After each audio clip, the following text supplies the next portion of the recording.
Super, je crois que c'est bon. C'est bon, on a l'enregistrement. Donc, on va pouvoir commencer. Donc, voilà, merci pour votre patience.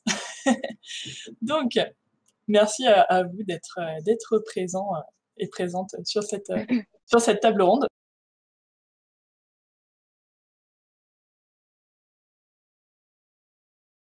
Donc, on va discuter effectivement. Donc, vous avez pu entendre Mélanie peut-être sur la table ronde précédemment sur les identités queer invisibilisées, donc où elle a pu parler notamment de son livre Nous qui n'existons pas, qui parle de l'injonction à se mettre en couple et cette comme unique solution au fait d'être heureux dans une société qui effectivement est très amato-normative, donc qui dit que voilà, le couple romantique monogame, c'est la seule solution au bonheur. Donc, si vous avez des questions là-dessus, il n'y aura pas de souci. Mais là, j'avais envie aussi de discuter avec Mélanie, parce que c'est un sujet qui a été évoqué rapidement dans la table ronde, de son parcours d'autrice, puisque la non-fiction, c'est un peu la dernière étape en date, on va dire, de son parcours. Et il y a eu d'autres choses avant, et c'est ce qu'elle a évoqué, c'est un parcours qui a parfois été un petit peu parallèle à certains questionnements qu'il y avait sur son identité, et donc il y avait des choses intéressantes. Et aussi, c'est assez rare qu'on ait des autoristes qui aient un parcours aussi varié, qui va de la fiction à la non-fiction, en passant par la traduction, en passant par plein d'autres choses. Donc, j'avais pas mal de questions à lui poser à ce niveau-là. Donc, on va effectivement se lancer tout de suite. Donc, du coup, Mélanie, pour ceux et celles qui n'étaient pas présentes sur la table ronde précédente, est-ce que tu peux te présenter rapidement, toi et ton parcours? Oui, donc effectivement, je suis à la fois autrice et traductrice, c'est-à-dire que je gagne ma vie comme traductrice et j'ai ce parcours d'écrivaine à côté. Et j'ai publié ma première nouvelle il y a maintenant 20 ans, donc ça commence à faire un peu de temps. Et jusqu'à il y a 4 ans, mon parcours était principalement centré sur la fiction fantastique, et particulièrement le format de la nouvelle, qui est vraiment quelque chose qui me passionnait. J'ai écrit, que je dise pas de bêtises, 5 livres de romans et 3 recueils de nouvelles dans ce domaine. Et puis du jour au lendemain, la fiction s'est arrêtée et j'ai eu un parcours d'identité qui m'a poussée à aller vers des témoignages à la première personne quand j'ai commencé à mettre des mots sur des choses qui étaient encore inconscientes jusque-là, on va dire. Donc ça a été vraiment un virage d'un seul coup et qui n'avait pas été prémédité du tout. On va revenir sur ce virage, effectivement, à un moment, mais on va reprendre du coup votre carrière donc, dans l'ordre chronologique, parce que Voilà. du coup, il y a effectivement un début par la fiction, et notamment par les nouvelles, qui est un format, c'est pareil, qui n'est pas hyper courant, qu'on aime beaucoup chez Ibi, mais qui n'est pas le plus courant dans le paysage littéraire. Et donc, qu'est-ce qui vous a donné envie d'abord de commencer par la fiction, que ce soit pour l'écriture de nouvelles et après de romans, ou aussi la traduction, puisque vous faites de la traduction littéraire, donc de fiction aussi. Voilà, donc là, ce sont 2 étapes différentes.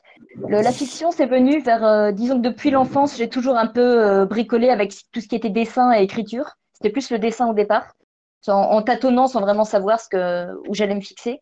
Et c'est à 17 ans, en lisant des nouvelles fantastiques, j'ai eu envie d'imiter un peu ce que j'étais en train de lire. Et le format m'a vraiment beaucoup plu. Donc à partir de 17 ans, j'ai écrit des nouvelles fantastiques de manière continue. J'ai publié ma première nouvelle 4-5 ans après, je sais plus. Et ensuite, une fois que j'étais sur des rails, j'ai continué parce qu'à la fois, c'est quelque chose qui m'intéressait beaucoup. Et, euh, et ça, je me rends compte que maintenant, c'est quand on commence dans un certain format, les gens s'attendent à ce qu'on continue là. C'est-à-dire qu'on venait me demander spécifiquement des nouvelles par la suite. Et j'ai continué aussi parce que à ce moment-là, l'écriture venait sous cette forme. Et je dirais que la traduction, ça a été un concours de circonstances, qui est que j'ai fait des études de langue parce que j'adorais la langue anglaise, mais je ne savais pas quoi faire ensuite. Et on m'a parlé vraiment très très tard dans mes études de la possibilité de devenir traductrice.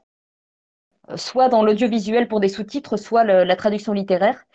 Et de fil en aiguille, j'ai fait une année de formation en traduction littéraire, ce qui me permettait à la fois de travailler sur l'anglais que j'adorais et sur l'écriture. Donc c'était vraiment parfait pour moi. Et j'ai eu mes contacts dans l'édition pour les 2 activités à peu près en même temps, en fait. Les deux parcours ont été liés. D'accord, merci, effectivement, et on en reparlera peut-être, mais effectivement, il y avait déjà des bribes des sujets qui vous intéressent aujourd'hui dans la non-fiction, qui étaient déjà présents dans votre écriture de fiction, sous forme plus embryonnaire et sous forme de questionnement, mais c'était déjà présent. Mais on va passer, du coup, parce que le virage qui s'est fait sur la non-fiction, c'était effectivement un virage au niveau éditorial qui peut sembler un peu brusque peut-être, mais en fait, c'est quelque chose que vous avez commencé à faire bien avant, puisque vous avez déjà eu un blog avant, vous avez fait des chroniques, vous aviez participé à un podcast qui s'appelle Procrastination.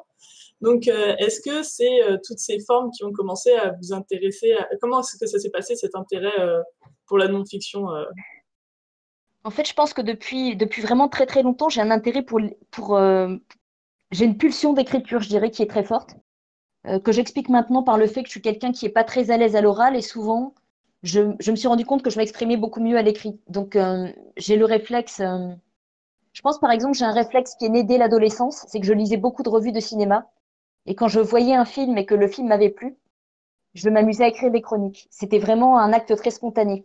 Quand j'ai découvert Internet dans les années 2000 et commencé à faire des concerts, j'étais sur des mailing lists où on parlait musique et en rentrant du concert, je faisais un compte-rendu. C'est un réflexe en fait. Je l'ai pas pensé comme non-fiction à l'époque, c'est simplement quand j'aime quelque chose, ça passe par l'écriture. Alors soit je l'utilisais dans des textes de fiction, j'ai écrit sur des concerts, le tatouage, des expériences vécues dans ma fiction. Soit j'ai beaucoup eu cette activité notamment de chroniqueuse musicale depuis les années 2000. Ça, c'est apparu très tôt dans mon parcours. Vraiment au début d'Internet, on va dire. Enfin, au début de la popularisation d'Internet, on va dire. Et de ce fait, le blog, j'y suis venue plus vers 30 ans, mais c'est devenu quelque chose de naturel aussi. Quand j'ai quelque chose à dire, c'est beaucoup plus facile par écrit. Donc c'est un réflexe, en fait, plus qu'une démarche pensée. Mais parce que procrastination, justement, c'est une forme de non-fiction où vous vous exprimez voilà, sur la fiction, mais d'un point de vue plus théorique et pratique. Et ça, c'est à l'oral. Donc, est-ce que c'était un exercice de non-fiction un peu différent et compliqué ou est-ce que ça Ça, fait l'oral, partie de... je pense que j'avais pas mal le trac en me lançant. Après, ça fait 20 ans que je suis dans l'édition, ça fait un peu moins de 20 ans que je fais des tables rondes, des rencontres en bibliothèque, des choses comme ça. Et je suis quelqu'un qui au départ était paralysé de trac et qui ait découvert que si je parle en public d'un sujet que je maîtrise, je m'en sors. Et là, c'est le fait que ce soit au départ avec Lionel Davoust et Laurent Jeunefort au départ que je connaissais bien tous les deux. On avait souvent eu des discussions. Mais ce qui est drôle, c'est que je vais souvent incarner la voix de la personne qui dit, ben, je sais pas, j'ai pas réfléchi, c'est venu tout seul. Et ça, j'ai fini par le développer, ça, en faire un atout quelque part. C'est mon rôle dans Procrastination. C'est avec Lionel qui va, par exemple, détailler des théories d'écriture très pointues. Et moi, je débarque comme ça en disant, ben, non, je sais pas, c'est venu tout seul. Parce que ça correspond à beaucoup de gens aussi. Beaucoup de gens fonctionnent comme ça, finalement. Donc, pour le public, je mets le lien vers notamment l'épisode de Procrastination Ah, où voilà. vous parlez notamment de la non-fiction. C'est celui que j'avais préparé, mais Voilà, c'est celui. il y a 4 saisons à écouter si vous voulez entendre l'avis de Mélanie sur, sur la non-fiction. Je vais mettre Ben, ça, c'est le un lien. épisode que j'avais demandé. C'est une séance où on avait suggéré des sujets qui étaient très, très axés sur les dialogues, sur des points très techniques de fiction. Et moi, je me souviens, j'ai réagi en disant, c'est super intéressant, mais tout ça, ça me concerne de moins en moins. Vous m'autoriseriez à parler de non-fiction parce qu'en ce moment, c'est là que j'ai des choses à dire. Ça m'est difficile de parler de création de personnages alors que je n'en crée plus depuis 4 ans, par exemple. Bon, j'ai 20 ans d'expérience derrière, donc je peux parler de ça, mais en ce moment, c'est pas une préoccupation très présente. Et d'ailleurs, c'est un épisode qui est très intéressant et qui m'a donné envie de faire aussi de faire cette discussion pour développer un peu le sujet pendant un peu plus de 15 minutes, parce que c'est... Ah, j'en suis ravie. Voilà. D'ailleurs, ça fait un peu la transition avec ma question suivante, parce que c'est ce que vous disiez d'ailleurs dans la table ronde précédente. C'est votre premier livre de effectivement non-fiction.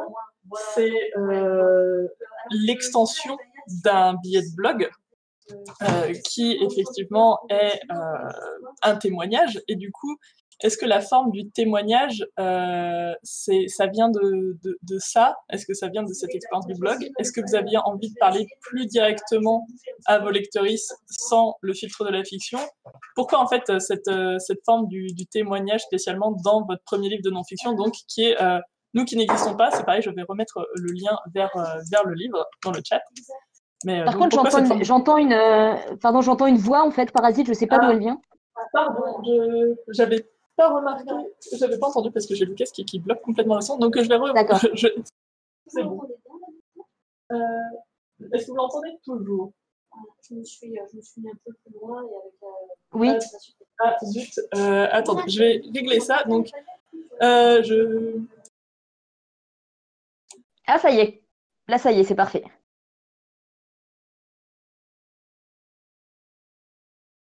Ah.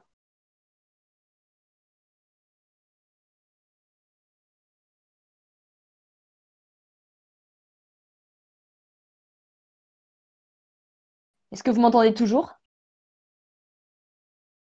Oui. D'accord. Parce que d'un seul coup, j'entendais plus rien. Pardon, j'ai eu un petit problème technique. Je suis Voilà, de c'est ce qui m'avait semblé. C'est Voilà. bien ce qui m'avait semblé. Donc non, il n'y a pas de souci.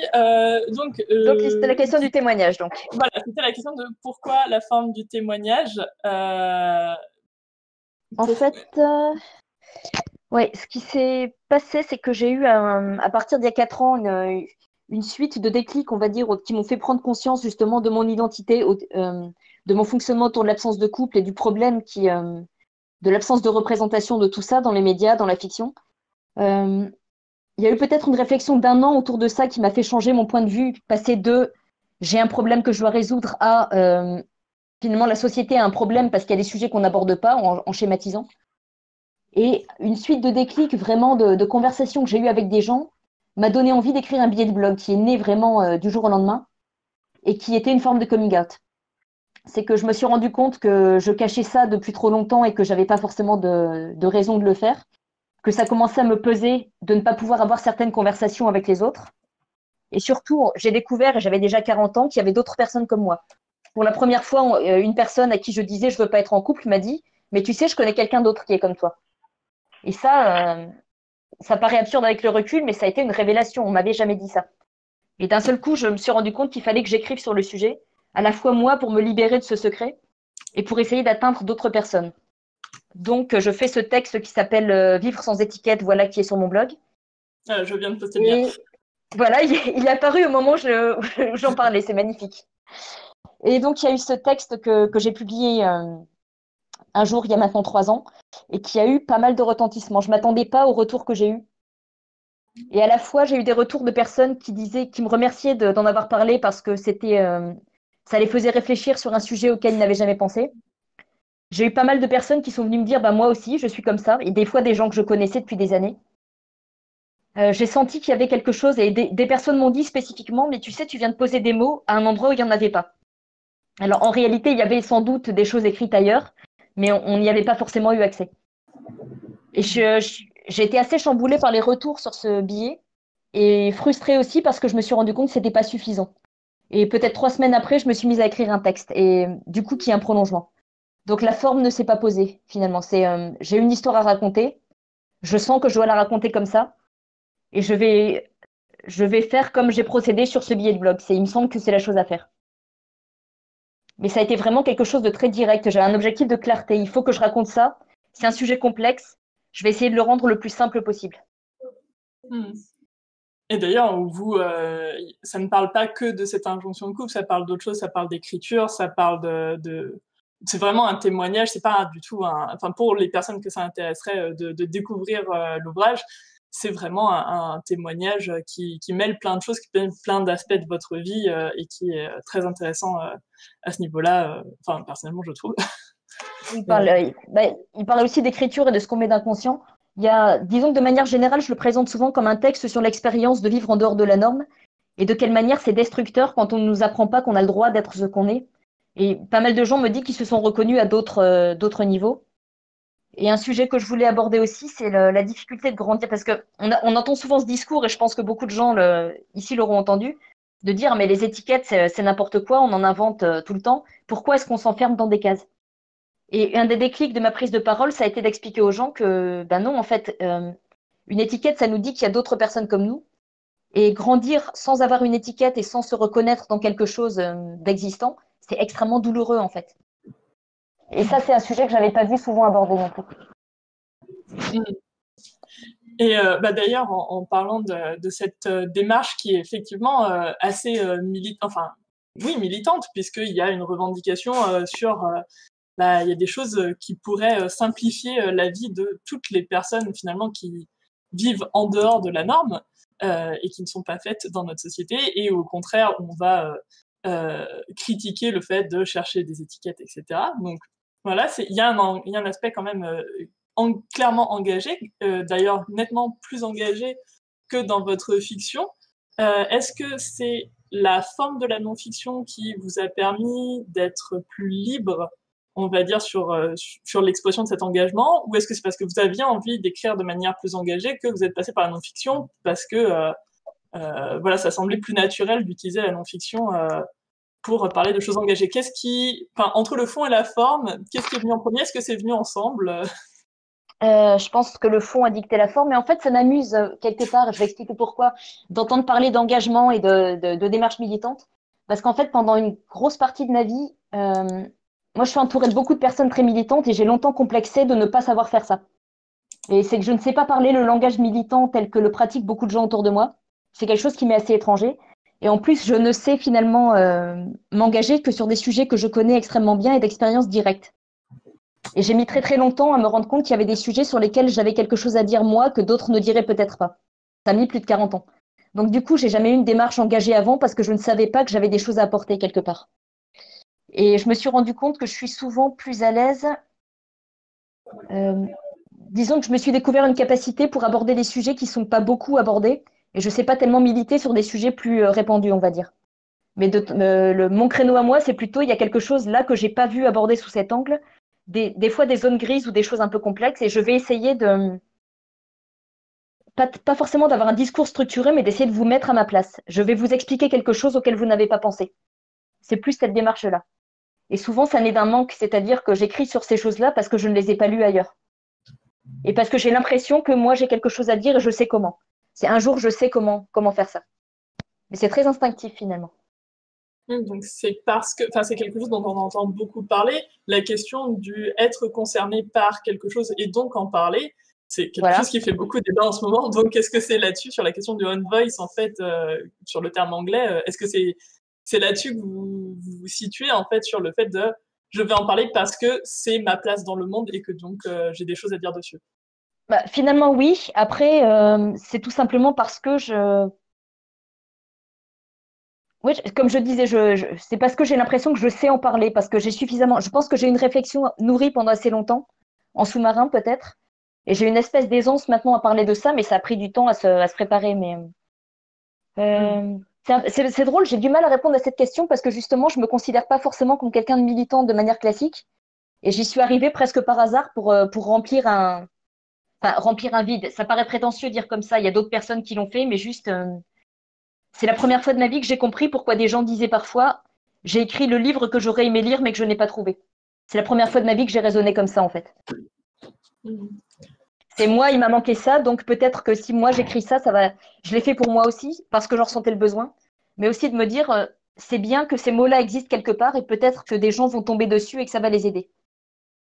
Et c'est une bouteille à la mer en fait. Voilà, donc c'est ce que je veux dire. C'est une position du coup, qui n'aurait peut-être pas été la même. Enfin, ce n'est pas des sujets qui vous choquent autre part. Enfin, je sais pas, par exemple, mais qui ne vous concernent pas. C'est pas sur ça que vous écrivez. Finalement, c'est vraiment sur des choses que vous vivez.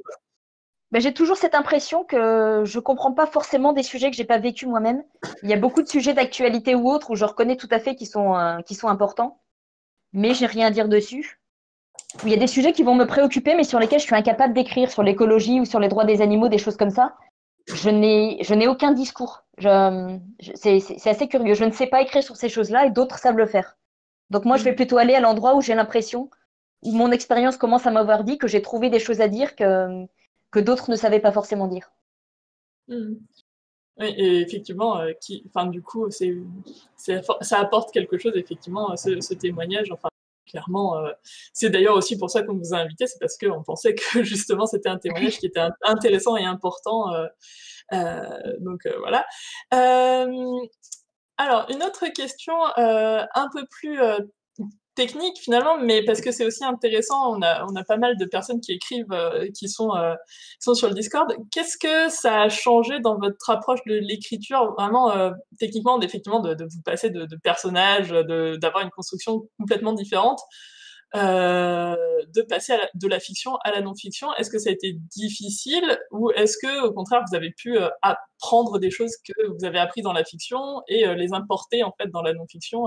Est-ce que ça a été un virage compliqué techniquement ou est-ce que ça s'est fait naturellement? Comment ça a Ça, fonctionné?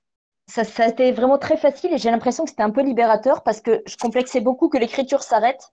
C'est-à-dire que j'étais dans une situation où on venait tout le temps me demander des nouvelles pour des projets ou des textes et je n'étais plus capable de le faire. En plus, j'avais l'impression que je commençais à me répéter beaucoup et je ne savais pas comment en sortir. Et là, ce qu'on m'a dit, en fait, je pense que j'ai utilisé des outils que j'ai affinés pendant des années. Et je crois que c'est Léo Henry qui a postfacé le texte qui m'a dit que mon texte était construit comme une nouvelle, avec un début, une fin, une progression. Et c'est vrai qu'il y a beaucoup des éléments de narration, je pense, qui viennent de la fiction. C'est-à-dire que ce qui m'a énormément intéressé dans l'exercice, c'est que il y a des centaines de manières d'écrire un texte autobiographique. On se contente pas de recracher les faits sur la page. On choisit toujours un angle. On part toujours d'un point pour aller à un autre. Et on choisit quels éléments on va mettre en scène et comment, en fait. Quel est l'angle, le filtre, quelque part, sous lesquels on regarde. Et là, j'avais effectivement je vais pas dire un message, j'aime pas le mot de message à transmettre, mais il y avait une ligne directrice qui a dicté comment ça devait s'écrire. C'est-à-dire que je pars je grandis dans cet environnement où je sens que je suis différente, mais j'ai pas les mots pour le dire. Je raconte comment ça m'a fait du mal et je raconte ensuite comment je m'en libère. Donc la narration était très simple en fait. J'ai vraiment suivi une ligne très simple et le texte, il s'est écrit. La première version s'est écrite en 10 jours, je crois. Après, je l'ai retravaillé pour le développer. Mais je l'ai écrit en 10 jours et un mois plus tôt, je ne savais pas que j'allais écrire ça. C'est sorti tout seul. Hmm. Oui, il y a un côté très narratif à votre témoignage d'ailleurs. Enfin, ça se lit facilement du coup. Enfin, en tout cas, de mon point de vue, on n'est pas sur un essai très très théorique qui serait organisé en trois grandes parties, sous-parties, etc. Donc, c'est aussi pour ça que c'est intéressant. C'était vraiment un Et parcours que je voulais retransmettre, oui. d'ailleurs, vous disiez dans l'épisode de Procrastination que vous étiez beaucoup inspiré, enfin, vous aviez lu beaucoup d'autres autobiographies et d'autres témoignages. Euh, Donc, voilà, j'en ai lu plusieurs à ce moment-là. En plus, c'est quelque chose qui m'intéresse vraiment beaucoup à lire. Je connais beaucoup de gens, notamment dans la science-fiction, qui sont assez réfractaires à ce genre de lecture, et moi, ça me passionne.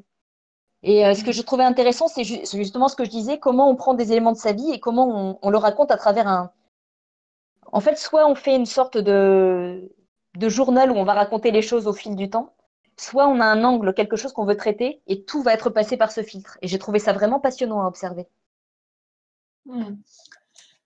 Et en tout cas, voilà, merci.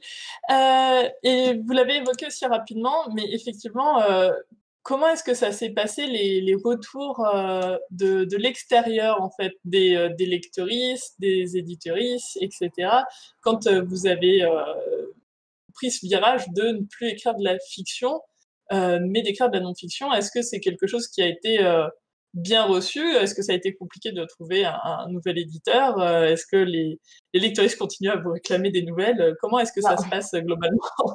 Alors là, il y a quelque chose, le lectrice et les éditeurs, c'est deux questions différentes. Je vais traiter les deux, mais je pense que ce qui a facilité, c'est que je sois passée par un billet de blog au départ, qui a été lu par beaucoup de gens autour de moi sur Facebook ou autre. Il a pas mal circulé.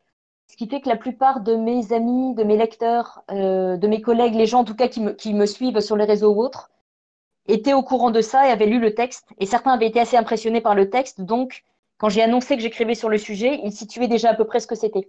Je pense que ça a fait le lien. Je pense que beaucoup moins de gens m'auraient suivi sans ça, peut-être. Parce qu'il y a quelques collègues qui me voyaient en salon me disent, tiens, c'est quoi ton dernier livre?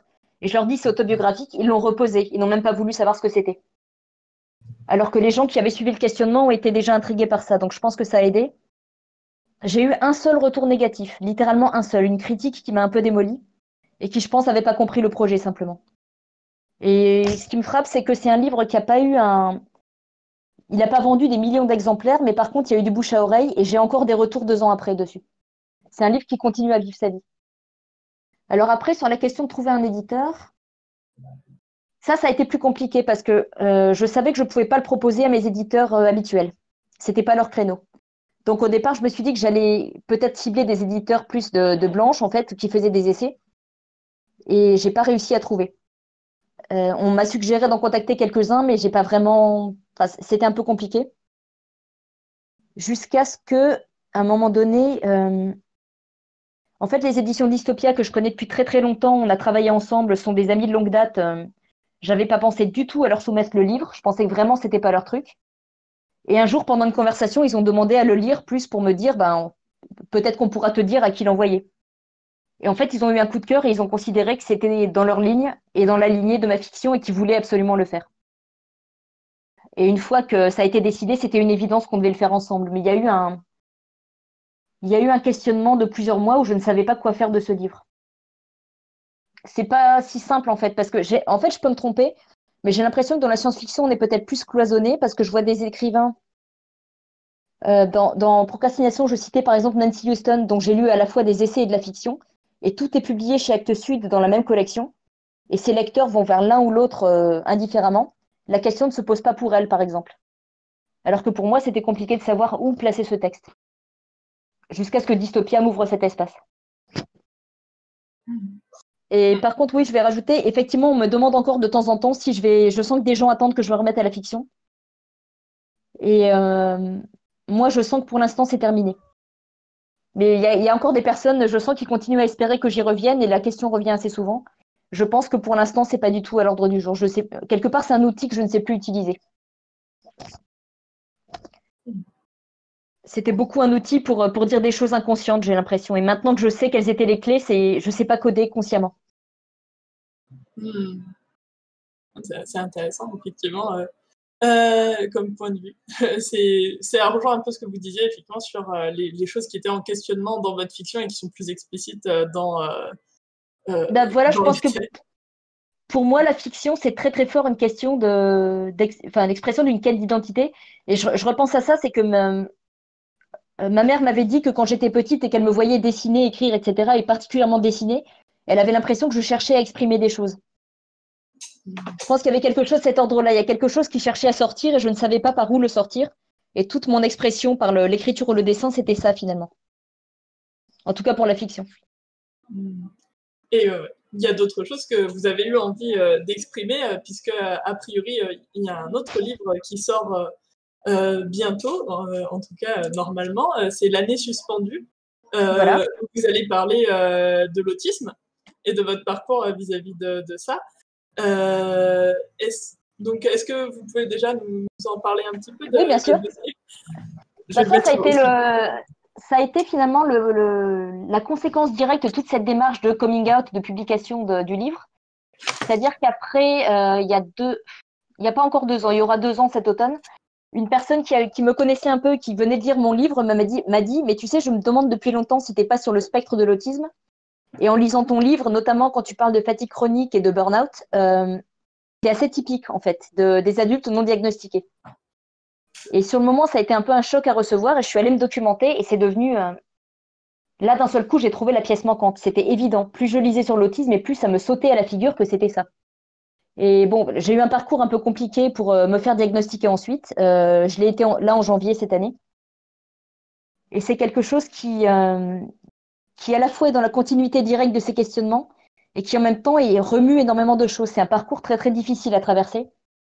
Et je découvre la même chose, que ça concerne beaucoup de personnes et que c'est un sujet qui commence à être abordé, mais ça fait pas si longtemps qu'en fait énormément d'adultes et particulièrement de femmes sont autistes sans le savoir, ne sont pas diagnostiqués, ont des difficultés qui viennent de là et n'ont pas le mode d'emploi pour les résoudre finalement. Et pendant la procédure de diagnostic qui a été assez un moment un peu compliqué à traverser, j'ai ressenti le besoin d'écrire au départ, à la fois pour moi, parce que je devais m'accrocher à quelque chose et c'était l'écriture. et à la fois parce qu'à nouveau, j'avais quelque chose à expliquer de l'intérieur, c'est-à-dire j'y raconte mon parcours. Qu'est-ce qui se passe entre le moment où on te dit je crois que tu es peut-être sur le spectre et le moment où on est diagnostiqué, mais aussi par quelles étapes on passe et surtout qu'est-ce que ça fait quand on va lire sur l'autisme et qu'on regarde tous les aspects un par un, les troubles sensoriels, les problèmes de sociabilisation, tous ces trucs-là, les troubles digestifs, des choses moins connues, et qu'on regarde tout son fonctionnement à travers ça et à quoi ça ressemble de l'intérieur. Et c'est en fait c'est la même démarche que j'ai eue dans Nous qui n'existons pas, à quoi ça ressemble vraiment de l'intérieur en fait. On va vous dire l'autisme, par exemple, on montre souvent dans la fiction un enfant qui se met à crier parce qu'il entend une sirène ou un bruit très fort. Et moi, je m'étais jamais reconnue dans ça. Parce que moi, c'est plutôt les petits bruits répétitifs sont quelque chose qui me stresse beaucoup. Et du coup, comme moi, on m'avait montré que les autistes, le bruit, c'est plutôt les bruits forts. Je savais pas que ça ressemblait à ça. Enfin, j'aborde des tas de petits détails un par un comme ça entre la représentation et mon cas particulier. Tout en insistant sur le fait que je peux pas parler pour d'autres personnes sur le spectre, parce que chaque personne est un cas de figure différent, mais que je fais presque une étude de cas, en fait, presque scientifique sur mon propre cas vu de l'intérieur. Mm. Et c'est un livre qui est beaucoup plus long de ce fait, beaucoup plus. Il fait à peu près 3 fois la taille de Nous qui n'existons pas. Et Dystopia a été très intéressé et ils souhaitent le publier, alors si tout va bien l'année prochaine. Ouais, on croise les doigts, en tout cas. Voilà. En tout cas, moi, j'ai hâte qu'il sorte. Ça a été, je vais juste ajouter, ça a été très compliqué quand on me l'a dit. Une des premières choses auxquelles j'ai pensé, c'est que j'étais en pleine promotion de Nous qui n'existons pas et de parler d'asexualité et d'essayer de transmettre le message que la sexualité, c'est quelque chose de tout à fait banal, c'est tout à fait normal, ça concerne plein de gens. C'est pas, entre guillemets, pathologique. Et moi, quand on me dit tu es autiste et je n'avais pas lu sur l'autisme et je ne savais pas ce que c'était, d'un coup, j'ai eu presque honte en me disant mais est-ce que j'ai menti en fait? Et bon, après, j'ai creusé les sujets, je me suis rendu compte que ça n'avait pas lieu d'être, mais j'ai eu une espèce de syndrome de l'imposteur à dire si ça se trouve, est-ce que je suis asexuelle parce que je suis autiste? Est-ce que c'est lié? Est-ce que c'est pas lié? Est-ce que c'est j'ai dû ensuite lire sur l'autisme et comprendre que non, c'est pas pathologique non plus, c'est un fonctionnement cognitif. C'est là aussi, il y a eu beaucoup d'idées reçues à démonter. Mais j'ai eu très peur que les deux entrent un peu en conflit finalement. Et tout le monde m'a garanti que non après. Oui, bah c'est une question, c'est la question pour les gens qui écoutent, c'est notamment la question de l'intersectionnalité qui est Voilà. toujours compliquée. Enfin voilà, c'est une question compliquée. Si les gens qui nous écoutent ont envie de se renseigner là-dessus, il y a la question de l'intersectionnalité. On pourra en parler après, il n'y a pas de problème. Du coup, je me demandais aussi si pour la suite, enfin puisque bon. L'année suspendue n'est pas encore sortie, mais le livre est déjà écrit. Et s'il y avait des projets éventuellement pour la suite, s'il y avait d'autres sujets que vous aviez envie d'aborder, s'il y avait d'autres projets d'écriture de non-fiction, par exemple, qui vous intéressaient, enfin qui vous habitaient en ce moment. Alors pour l'instant non, mais après Nous qui n'existons pas, je savais pas non plus du tout vers quoi j'allais m'embarquer et c'est entre guillemets le sujet m'est tombé dessus à un moment donné. Là c'est vrai que je suis encore, comme je disais, j'ai eu un parcours un peu compliqué toute l'année dernière. J'ai été diagnostiquée là en début d'année, je suis encore en train d'apprivoiser tout ça. Donc pour l'instant, je suis encore. En plus le texte l'année suspendue, je l'ai finalisé récemment. J'ai ajouté un passage qui parle du confinement notamment, qui a été intéressant à vivre de ce point de vue-là. Je suis encore dans ça pour l'instant. Et je ne sais pas, je pense que je me remettrai à l'écriture quand j'aurai quelque chose d'autre à dire et je ne sais pas encore ce que ce sera. D'accord. Par contre, maintenant, j'ai la certitude. À un moment donné, je pensais que l'écriture, que j'étais bloquée complètement. Et là, je commence à me rendre compte que j'ai une pulsion d'écriture qui est assez forte et que chaque fois que j'aurai quelque chose à dire, ça sortira par là. Mais je ne sais pas à l'avance ce que j'aurai à dire. Ouais, tant qu'on a de nouveaux textes à lire, enfin voilà, c'est quelque chose Là, j'espère aussi. qui est intéressant. Outre le témoignage sur voilà, des choses qui viennent de la pulsion, comme ça que vous avez vraiment envie de parler parce que ça vient de l'intérieur, est-ce qu'il y a d'autres formes de non-fiction qui pourraient vous intéresser, que vous avez envie d'explorer? Est-ce qu'il y a d'autres choses maintenant que vous avez un peu dépassé ce blocage de zut, j'arrive plus à écrire de la fiction, qu'est-ce que je vais bien pouvoir faire de ma plume? Est-ce qu'il y a d'autres choses que vous avez envie d'explorer maintenant? Mais alors, pour l'instant, comme je disais, ça vient à chaque fois de manière très instinctive, donc c'est pas décidé à l'avance. Il y a peut-être une chose qui m'intéresserait parce que j'adore en lire. J'écris beaucoup sur la musique à travers notamment des chroniques. Je suis très intéressée par l'écriture sur la musique et j'adore lire soit des bios de musiciens, soit des livres qui vont donc parler d'un album en particulier ou d'un parcours. Et je me dis que peut-être à l'occasion, c'est quelque chose qui m'intéresserait. Et par exemple, récemment, en fait, je fréquente pas mal une certaine scène indé parisienne et j'ai écrit pas mal sur des artistes locaux qui sont des gens que je suis amenée à côtoyer. Et plusieurs fois, on m'a demandé d'écrire les bios pour les dossiers de presse, par exemple. Et je trouve que c'est un exercice qui est passionnant parce que c'est une forme de narration différente. Et je me dis que si un jour je devais me lancer dans quelque chose qui soit pas du témoignage, peut-être écrire sur la musique, mais je sais pas de quelle manière. Parce que vraiment, ça me passionne à lire. Et c'est un milieu et un mode d'expression qui me fascine complètement. Mais j'ai pas de projet concret, c'est juste si j'avais une envie, peut-être que ce serait ça. Hmm. Peut-être un jour un partenariat, enfin une coécriture avec Francis Berthelot, puisqu'il s'est mis à la musique lui aussi. Ah oui, c'est vrai, on n'est pas dans les mêmes styles musicaux du tout, mais lui se définit comme auteur posthume, c'est vrai, et maintenant il s'est mis à la musique. Donc voilà, peut-être, on ne sait pas. Ce serait intéressant. Enfin, Ça serait amusant.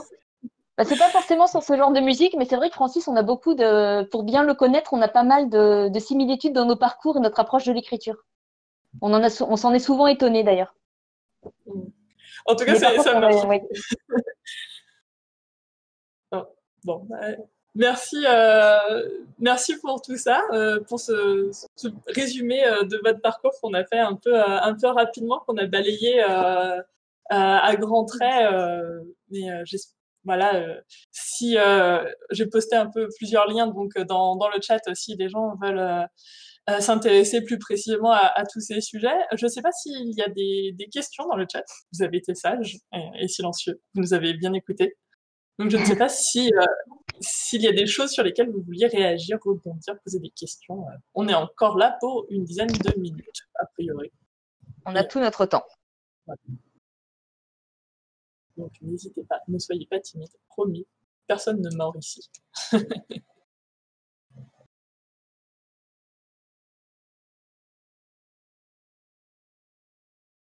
Et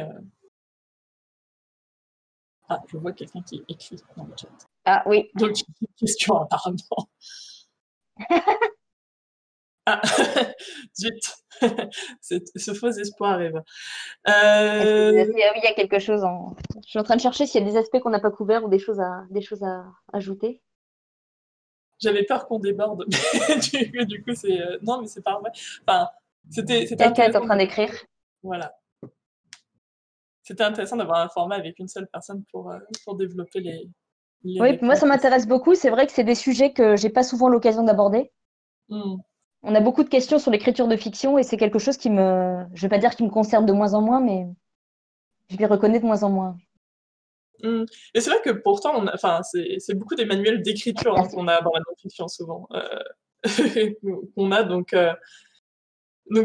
après c'est intéressant justement que ce soit pas parce que finalement les auteuristes de science-fiction et fantasy qu'on a en non-fiction, je pense à des gens comme Stephen King, etc. Avec l'écriture. C'est beaucoup des choses sur l'écriture qui sont. Après King, c'est marrant. Je faisais une intervention sur King il y a 2 jours à la radio et on en parlait. Écriture, c'est marrant. Je le considère pas comme un manuel d'écriture. Pour moi, c'est une autobiographie avant tout Et quand je disais tout à l'heure parler d'un angle, c'est qu'il raconte sa vie à travers l'angle de l'écriture et finalement, il parle de sa vie, il parle de lui-même. Ça m'apprend beaucoup plus quand je lis écriture, ça m'apprend beaucoup plus sur lui que sur l'écriture, mais sur lui en tant qu'écrivain. Et je le trouve extrêmement émouvant ce livre en fait. Sinon, je sais pas si je pensais il y a peut-être Ursula Le Guin qui a écrit plus en non-fiction, mais je connais pas extrêmement bien son travail. Oui, Ursula Le Guin qui a été réédité il n'y a pas si longtemps d'ailleurs pour son recueil d'essais qu'elle avait, qui est un recueil d'intervention qui a été réédité il n'y a pas longtemps, c'était bien. Oui. Je pensais à celui-là en particulier. Je pense qu'elle a dû aborder notamment les questions de genre, mais alors je ne l'ai pas forcément lu là-dessus. Et c'est quelqu'un j'ai plus lu des articles d'elle qui étaient toujours extrêmement pertinents. Et alors, je recherche le titre parce que c'est vrai que là, je l'ai perdu. Je l'ai sur mes étagères en plus. Oui, moi aussi, mais il est loin. C'est pas le langage de la nuit ou quelque chose comme ça? Voilà, c'est le langage de la nuit. Je savais qu'il y avait nuit dedans. Aux éditions Aux Forges de Vulcain, ça je me rappelle. Voilà, c'est ça. Le langage de la nuit et celle sur la science-fiction et la fantasy, qui est un recueil de plusieurs discours sur le genre de la fantasy et de la science-fiction Il y a, il y a une chose, il y a une chose qui me vient là parce que c'est plus un questionnement que j'ai eu autour de l'autisme en l'occurrence. La question de la représentation en tant que, alors, je vais mettre avec des gros guillemets personne publique, c'est-à-dire ce fait d'être quelqu'un qui à un moment donné est, je sais pas, écrivain, acteur, musicien ou autre, qui à un moment donné va faire un coming out ou mettre en avant quelque chose comme ça. Et moi, je suis frappée par l'absence en France de représentation de personnes autistes, alors que statistiquement, il y a, je pense, des acteurs ou actrices qui le sont. Il y en a forcément. Mhm. Et, et du coup, ma décision d'écrire dessus, c'est aussi ça, c'est à un moment donné de mettre des visages dessus. Et il y a pas mal dans les pays anglo-saxons, pas mal notamment de comédiens et comédiennes. C'est quelque chose que je trouve intéressant, c'est quand quelqu'un qui est connu une activité artistique met ça en avant à un moment donné, ça donne un visage. Ça Mhm. sort, j'ai presque envie de dire, ça sort le sujet du ghetto, c'est caricatural, hein, c'est pas du tout ça, mais à un moment Bah, donné, on touche des gens qui n'iraient pas vers ce sujet spontanément. Voilà, c'est le mot que je cherchais. oui, oui. Et puis c'est vrai que c'est intéressant parce que entend la question de la sexualité, de la romantisme ou du couple, c'est des choses qui sont juste invisibles. Et l'autisme, par contre, c'est vrai que autiste en français, c'est encore beaucoup une insulte. Je sais pas si ça fait partie de la difficulté qu'ont certaines personnes à revendiquer le terme parce que Ça commence. En fait, il y a une mauvaise connaissance et je m'aperçois qu'en France, il y a beaucoup de choses sur le sujet, mais il faut s'intéresser au sujet pour tomber dessus. Il y a beaucoup d'activistes, en fait, il y a beaucoup de femmes qui écrivent des blogs, etc., mais on tombe pas dessus par hasard. oui, oui, c'est Et encore mais moi, j'ai découvert que dans les pays anglo-saxons, moi, je suis impressionnée par Greta Thunberg, par exemple, qu'elle mette ça en avant. Un acteur comme Anthony Hopkins, ou quelqu'un qui m'intéresse beaucoup là-dessus, c'est la comédienne Anna Gatsby, qui est connue pour son spectacle qui s'appelle Nanette et qui a mis en avant récemment qu'elle est autiste également. Et en France, on n'a pas ça encore. oui, toutes les questions, bon, alors c'est pareil, le terme, si vous voulez aller chercher dans le chat, c'est toutes les questions de neuroatypie, de neurodivergence, et ça c'est un sujet et de l'oppression qui correspond, c'est donc le validisme, c'est quelque chose qui est encore assez difficile à faire valoir en France où c'est assez difficile de le faire valoir comme étant légitime. La plupart des prises de parole sont en fait faites par notamment des parents de personnes autistes qui expliquent à quel point, oh là là, mon Dieu, qu'est-ce que c'est difficile d'avoir un Ben, enfant autiste, ce en qui est fait, quand même un peu euh, limité comme point de vue. peut-être dans les grands médias, mais en fait, il y a eu, quand j'ai creusé le sujet, il y a énormément de blogs tenus notamment par des femmes autistes. En fait, il y a énormément de sources à la première personne. Simplement, on ne tombe pas dessus par hasard. Il commence à y avoir des articles dans la presse qui mettent ça en avant, mais j'ai été impressionnée par la richesse et moi, ça m'a aidé dans mon questionnement. Le nombre de choses sur lesquelles je suis tombée, écrites par d'autres personnes sur des blogs. Mhm. Et pour l'instant, en fait, il faut vraiment s'intéresser au sujet pour tomber dessus encore. Oui, voilà, c'est ça. C'est dommage que le domaine, notamment de l'édition, ne se saisisse pas encore. Enfin, parce que voilà, l'édition sort beaucoup de témoignages chaque année sur l'autisme, mais rarement par des personnes concernées. Et c'est souvent des façons de l'aborder qui sont pas toujours très respectueuses des Oui. personnes concernées, justement. Donc, Donc, j'espère que ça évoluera. mon idée, c'était aussi comme avec la sexualité, de dire à un moment donné, ben voilà, je vais vous expliquer, j'amène le sujet à des personnes qui ne s'y étaient pas forcément intéressées spontanément. Et aussi, comme on a cette représentation très, très figée de l'autisme, de dire, ben, ça peut ressembler à quelqu'un comme moi, en fait. Vous vous êtes peut-être dit que j'étais un peu décalée, vous n'avez pas pensé autiste. Ça ressemble à ça aussi. Et plus il y a de Mm. visages, plus c'est simple. Mais sur les deux sujets, sur la sexualité, je suis heureuse aussi de pouvoir incarner ça à ma petite échelle. Et je Là, reçois beaucoup de témoignages sur les deux sujets, vraiment beaucoup. Ah, Mm. là, il y a beaucoup de commentaires, mais j'arrive pas à tout suivre. Oui, je crois que c'est beaucoup des gens qui expliquent qui sont contents de se voir représentés Oui, de manière positive. Et effectivement, enfin, du coup, ne serait-ce que d'en parler d'un point de vue positif, quand il y a autant de témoignages qui sont très misérabilistes et validistes, voilà. c'est déjà une démarche militante en soi. Quand on parlait de militantisme tout à l'heure, déjà témoigner, Mm. expliquer, exister en fait de manière visible, c'est déjà du militantisme. Voilà. Mais c'est Quelqu'un me parlait il n'y a pas longtemps de cercle vertueux, c'est-à-dire quand une personne commence à parler d'un sujet, à le dédramatiser, une deuxième le fait derrière, une troisième, une quatrième. Et il y a aussi ce truc de gouttes d'eau qui s'accumulent finalement. Hmm. Il y a Donc vraiment ça qui m'intéresse. voilà, j'espère que ce sera la voie ouverte à d'autres choses, d'autres formes de texte ou d'expression qui seront un peu dans la même lignée. En tout cas, je sais que ça a touché pas mal de gens, notamment dans le milieu de l'imaginaire, donc j'espère que c'est une porte Oui, ouverte pour plus tard. dans le milieu de l'imaginaire, j'ai rencontré pas mal de personnes concernées par l'un ou l'autre sujet ou les deux, et je me suis aperçue que beaucoup l'étaient et on n'en avait pas parlé en fait. C'est un milieu qui attire assez ce genre de profil, alors pas uniquement, mais c'est un endroit où on se retrouve souvent. Oui, hein, finalement, enfin, D'ailleurs, D'ailleurs, ça m'a beaucoup amusé, c'est qu'une des questions, quand j'ai passé les tests pour les tests de QI pour l'autisme, une des questions c'était aimez-vous la science-fiction? ah, C'est qu'apparemment ça revient dans pas mal de profils. Mais de la même manière, le psychiatre qui m'a diagnostiqué m'a dit que l'intérêt pour les langues étrangères et en particulier la langue anglaise, ça revient souvent. Il y a des petites choses comme ça. ah, bah, c'est intéressant ça. Après, ça m'étonne pas vraiment spécialement quand Ben on voilà, c'est fréquente des un peu le manières de milieu. penser.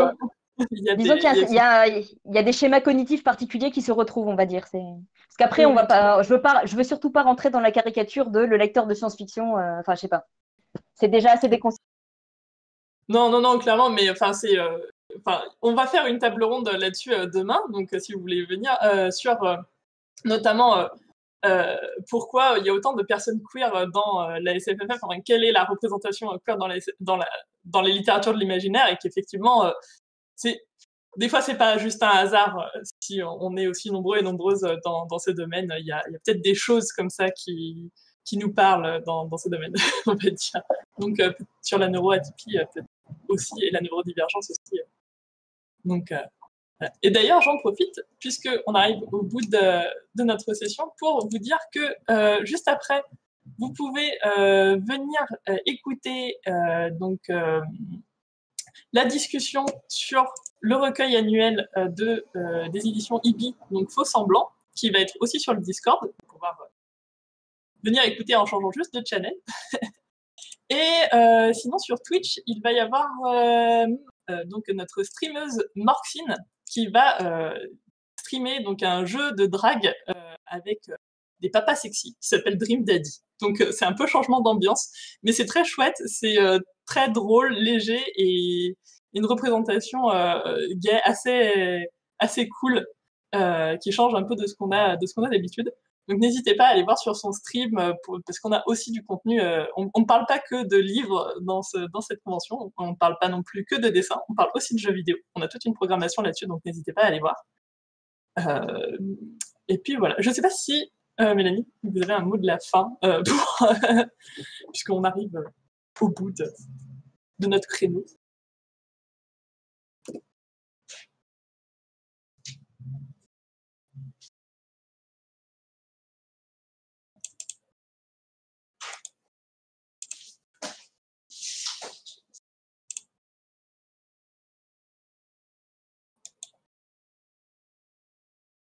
Ah, je vous entends plus.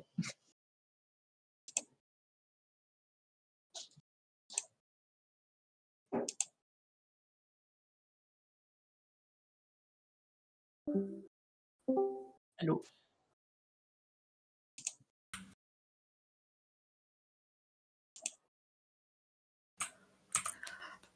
Ah.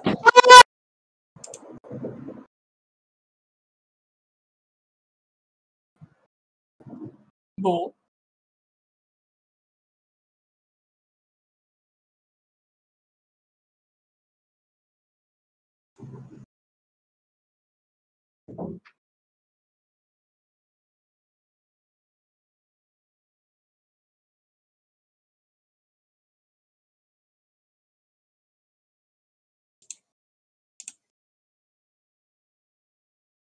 Bon, bah, j'entends. On va s'arrêter là. C'était voilà, je sais, ça aura marché tout du long, donc c'est le principal. Merci à tous d'être venus et pour vos commentaires tout du long. C'était vraiment cool de votre part. Et bah à bientôt pour la suite, du coup. Merci. Et, n'hésitez pas à rester sur le. Si vous avez envie d'en parler, vous pouvez encore rester. On laisse le chat écrit si vous avez envie de continuer à développer sur le sujet. Des bisous.